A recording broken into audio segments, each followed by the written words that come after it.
Now, as far as orientation goes as to which way you should position your head, it's totally up to you. Some people do position their head in the float pods or in the cabin with their head towards the door, but I find that it's sometimes better to have your head towards the other side for a couple of reasons.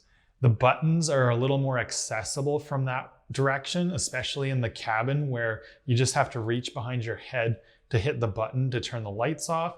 And then when you sit up, you're just pushing forward to open up the door rather than trying to find the door and push it from behind in both the pod with lifting it up and with the door opening sideways in the cabin. It's sometimes easier. And then the other thing is the air vents have been designed for better circulation inside the float tanks with your head towards the back side.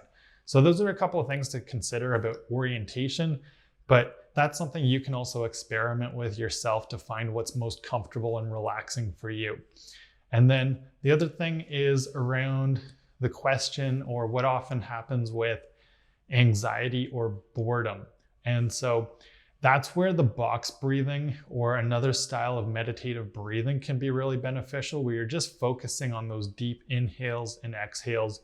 Some people, because your heart rate is quite noticeable in the float tank, you can also focus on your breath and count with your heart to kind of connect your breathing and your heart together in that way. Whatever comes comfortable and natural for you is the way to deal with that. And then also you can use that time if you feel a little bit restless to stretch out and move around.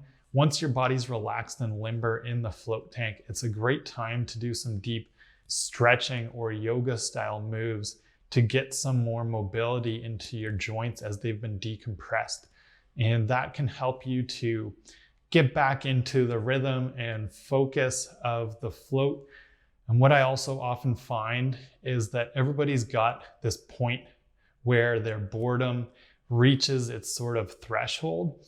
And what's important to know is once you get past that is usually where you lose track of time and get the most out of the float experience. So if you feel any discomfort or boredom, try to take a few more deep breaths, even challenge yourself to do 10 rounds of that rhythmic box breathing or any other style of breathing without thinking about anything else. And by the time you get through that, that's where you snap into this different realm of relaxation and deep meditation with the float.